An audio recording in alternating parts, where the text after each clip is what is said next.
Bonjour à tous. À la une de l'actualité, le fragment d'aile retrouvé à La Réunion vient d'arriver à Paris. Les experts vont tenter de l'analyser à partir de mercredi. On fait le point sur l'enquête avec Stéphanie Depierre. Seule certitude pour le moment, le débris retrouvé sur l'île de La Réunion est bien celui d'un Boeing 777. Mais s'agit-il ou non d'un fragment d'aile du vol MH370 ? Pour éclaircir le mystère, ce morceau d'avion est arrivé ce matin à Paris. Il sera transféré à Toulouse dans un laboratoire de l'armée et expertisé dès mercredi. Sur cette pièce, on va, avec quasi-certitude, dire il n'y a pas eu d'explosion ou il n'y a pas eu de feu. Si l'appareil, par exemple, est tombé en piqué, les traces de compression sur ce flaperon sont très faibles. Alors que s'il est tombé à plat, alors là, oui, il y aura des traces extrêmement importantes. Donc on va éliminer certains scénarios avec ces indices, plus que d'en construire un. La valise retrouvée sur la même plage que le débris d'avion sera, elle, analysée par la gendarmerie à Pontoise à partir de lundi. Des enquêteurs malaisiens sont attendus en métropole, ainsi qu'une équipe technique de l'entreprise Boeing. Et à La Réunion, on retrouve notre envoyée spéciale Anne-Charlotte Inet. Anne-Charlotte Inet, bonjour. Vous êtes à Saint-Denis de La Réunion. Les plages de l'île sont envahies de badauds partis en quête de nouveaux débris.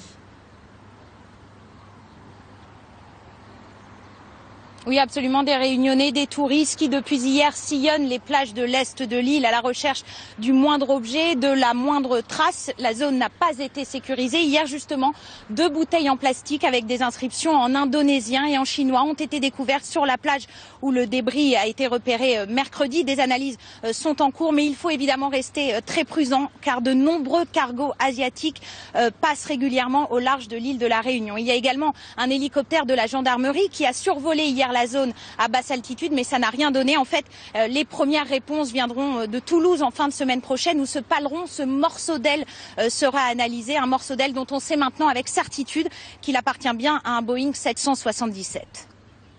Merci Anne-Charlotte. À Calais, la crise continue. Après de nouvelles tentatives d'intrusion de migrants sur le site d'Eurotunnel, les forces de l'ordre ont procédé à 450 interpellations. Et on retrouve notre envoyé spécial à Londres, Loïc Delamornay, bonjour. Côté Grande-Bretagne, la situation n'a pas l'air de s'arranger. Oui, et c'est très probablement une nouvelle journée de tension qui va démarrer, notamment dans le Kent, la région britannique, sur laquelle débouche le tunnel sous la Manche. Alors, en milieu de journée, va se tenir une manifestation de soutien aux migrants. C'est une chose assez inhabituelle ici en Grande-Bretagne, mais dans le même temps, se tiendra une contre-manifestation, cette fois-ci de l'extrême droite britannique, bien évidemment, elle, opposée aux migrants. Alors, semaine de tension diplomatique également entre la France et la Grande-Bretagne. Hier, vendredi, David Cameron a dit que la situation devenait intolérable. Il a quand même promis d'envoyer de nouveaux renforts à Calais, notamment des chiens policiers britanniques. Mais vous le savez, la situation est toujours très compliquée et surtout l'opinion publique britannique et les journaux britanniques ne soutiennent absolument pas la France. Regardez les unes qui ont émaillé la presse britannique cette semaine, demandant d'envoyer carrément l'armée britannique à Calais ou encore accusant la France d'être trop molle. Vous le voyez, pour les Britanniques, le problème est un problème avant tout français qui se réglera du côté français. Merci Loïc. À l'étranger toujours, regain de tension en Cisjordanie et à Gaza. Hier, 2 adolescents ont été tués lors d'affrontements avec les soldats israéliens. Ce nouveau drame intervient après la mort d'un bébé palestinien dans l'incendie d'une maison par des extrémistes israéliens. Direction les États-Unis, la Californie est de nouveau confrontée à de nouveaux violents incendies. Des centaines de pompiers sont mobilisés jour et nuit. Des dizaines de maisons ont été ravagées par les flammes. Pour le moment, aucune victime n'est à déplorer. Retour en France, synonyme de vacances. Le mois d'août, c'est aussi de nouvelles réglementations qui impactent le porte-monnaie. Encadrement des loyers, EDF, GDF ou encore Livret A. Qu'est-ce qui change à partir d'aujourd'hui? Le point avec Mathilde Garcia. Les principales réformes de la loi Allure sur le logement se concrétisent ce mois-ci. Et sa mesure la plus symbolique entre en vigueur à Paris, c'est l'encadrement des loyers. Ils ne devront pas dépasser certains seuils en fonction du quartier, du nombre de pièces et de l'année de construction. Les propriétaires pourraient devoir baisser leur prix parfois jusqu'à 240 €. Côté finance, le taux du livret A baisse et passe sous la barre des 1% pour la première fois. La rémunération de vos économies s'élève maintenant à 0,75% par an. Autre changement au 1er août, l'augmentation du tarif de l'électricité, plus 2,5%. Les artisans, commerçants et petites entreprises seront toutefois épargnés. Mauvaise nouvelle pour les automobilistes. En août, le stationnement à Paris n'est plus gratuit. Si vous voulez vous garer, vous devrez donc passer par la case horodateur sous peine d'écoper d'une amende de 17 €. Evelyne Goldman. Le mois d'août, c'est le moment rêvé de visiter Paris en voiture. Circulation fluide, nombreuses places libres de parking dans la rue et en plus, c'était gratuit. C'était jusqu'à l'an dernier. Aujourd'hui, la gratuité du stationnement en août, ce cadeau de la mairie de Paris aux automobilistes depuis des décennies, c'est fini. Il va falloir mettre des pièces ou sa carte bleue dans l'horodateur. 4 € de l'heure si vous vous garez dans le centre de la capitale, 2,40 € pour les quartiers éloignés du cœur de Paris. Mais attention, on ne peut pas rester plus de 2 heures sur la même place, et ceci tous les jours de la semaine, sauf le dimanche.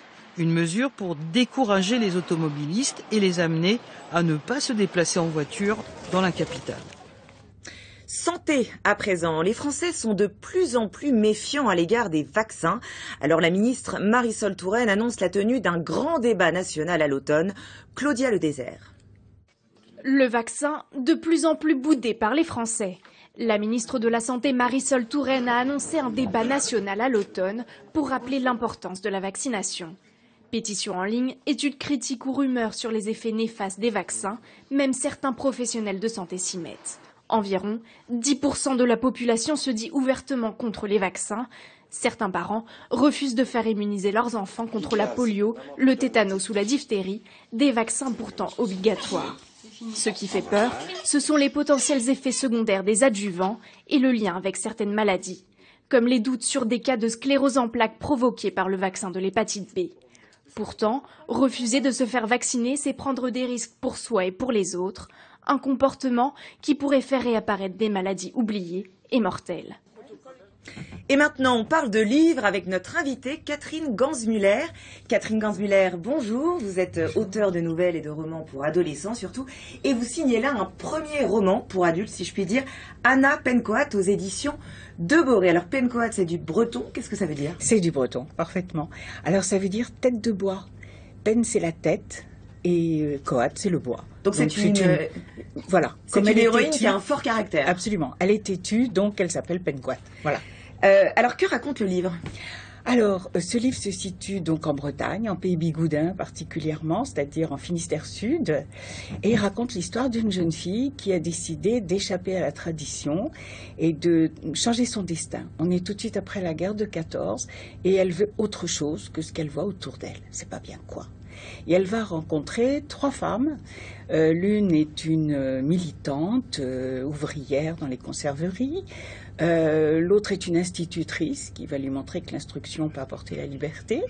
Et la 3e est une jeune femme de la ville qui va lui faire prendre conscience de sa féminité et l'amener à la mode, la nouvelle mode d'après la guerre. Voilà. Donc c'est un peu un roman d'émancipation en fait. Complètement, complètement. D'émancipation des femmes. L'action se situe en Bretagne, est-ce que c'est un hasard? Pas du tout, c'est pas du tout un hasard. D'abord, j'aime beaucoup la Bretagne, je la connais bien, j'y ai habité. Et puis en plus, c'est une terre de matriarcat et c'est une terre où les femmes ont été pionnières dans beaucoup de domaines et notamment au niveau des luttes sociales.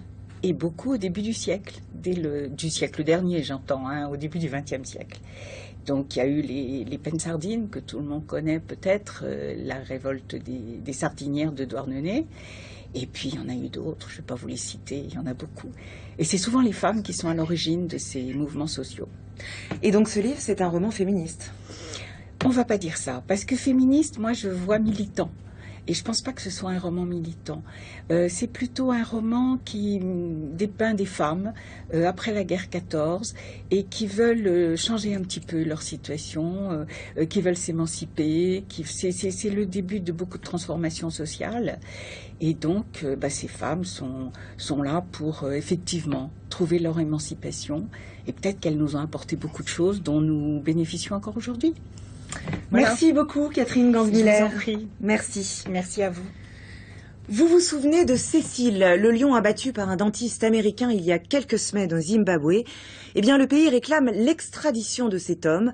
L'affaire met en lumière des pratiques de chasse courantes dans certains pays africains.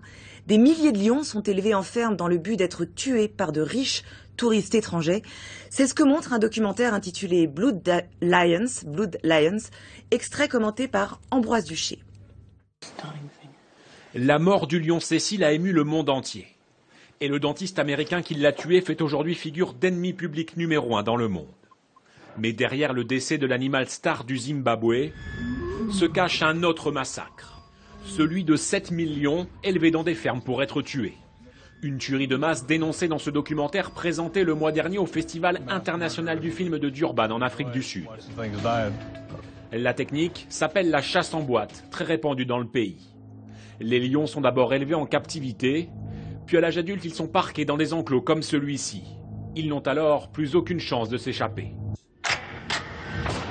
Les félins sont ensuite tués par des chasseurs fortunés prêts à débourser jusqu'à 30 000 $. Les producteurs du film ont mis en ligne une pétition sur le site bloodlions.org pour faire cesser ce commerce.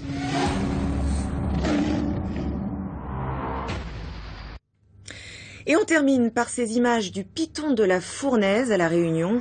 Le volcan est entré en éruption hier matin à 10h, heure locale. Les habitants et les touristes avaient été évacués quelque peu avant. C'est la fin de ce journal. Prochain point sur l'actualité à 8h avec Nabila Tabouri. Mais tout de suite la météo avec